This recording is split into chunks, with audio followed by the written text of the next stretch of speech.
home and send their kids to school. They don't want money. They want access to information and resources. That's all people really want. They don't want a job. What the hell good is a job? If you work for Macy's and you work behind the counter and you work in the cosmetic department, you say, what can I do for you, ma'am? She says, I want some tansy lipstick and hair lotion. If you work there 20 years, you know what you got up here?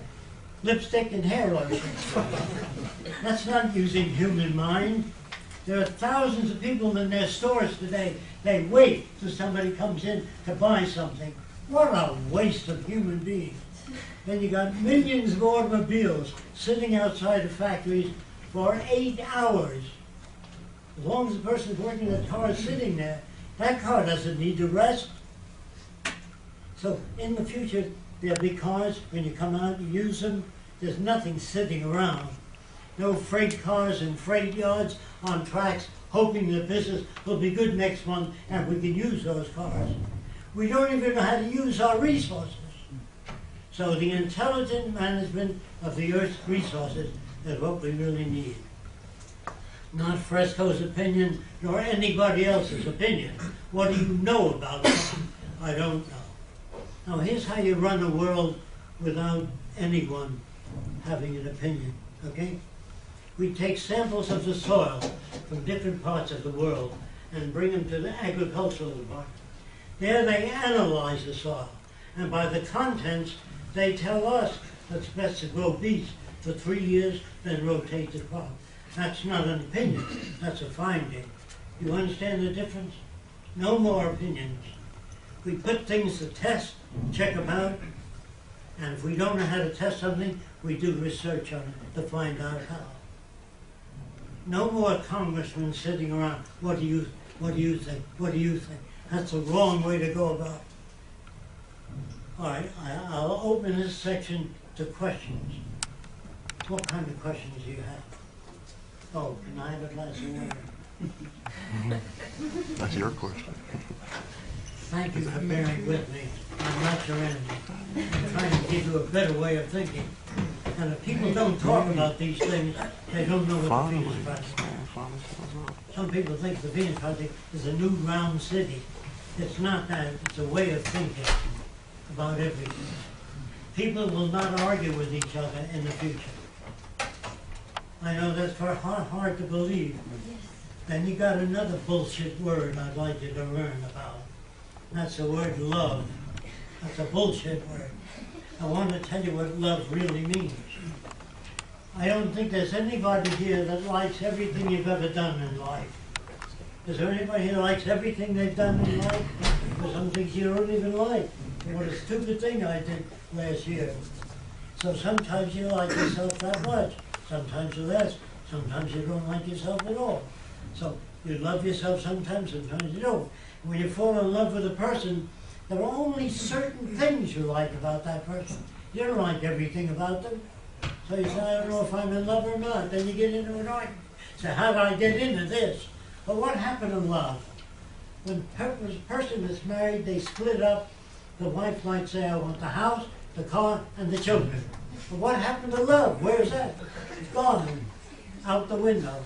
In the future, when everybody works for the betterment of everybody else, there's a reason to like people. Today, a guy comes over and says, I got just the car you're looking for. He's a salesman. Does he go to church? He might. But if he's a real Christian, and he worked for me in a department store, and a woman came over and said, how much is that lamp? And he said, that's $20. He says, I'll take 2. You being a real Christian, you say, if you go 3 stores down, you get the same lamp for $10. You wouldn't be working for me very long. So all business is corrupt. It has to be corrupt.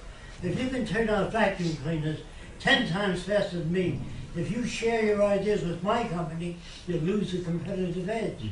So you take out patents that deprives other people from using your wonderful contributions. The same with medicine. It becomes corrupt and part of the drug business. And the drug people don't get up and say, sometimes our drug works, sometimes it doesn't, sometimes it kills people. We're not that sure. That would be wonderful for people with that honest, but they can't afford it. Business cannot afford to be honest. You understand? Ethics is a word that everybody uses. If only we elected ethical people in the government, that's unattainable. If I put up $2 million to help you get elected, you owe me some favors. Don't forget that. And people don't get money to advertise, to get them to positions of governor or senator, unless they help the people that put up the money. You understand? All banks are corrupt. All money systems have to become corrupt eventually. And if a doctor says to you, what's your trouble? Says, I don't earn enough to take care of my kids. The guy might be a psychiatrist.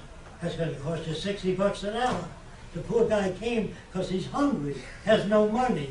And the psychiatrist is going to cost you $60 an hour. Now, how the hell can a psychologist or a psychiatrist help people if they try to adjust you to this system which is maladjusted? They don't know what the hell they're talking about. Real psychologists would study behavioral science.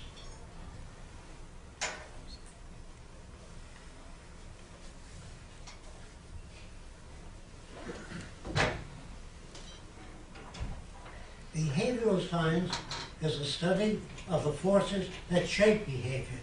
If you brought up in the South and somebody says to you, are you a member of the Klan? You say no.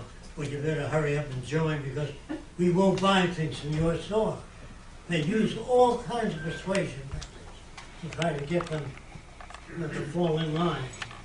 If you don't fall in line with your country's teachings, your country grabs you when you're very young.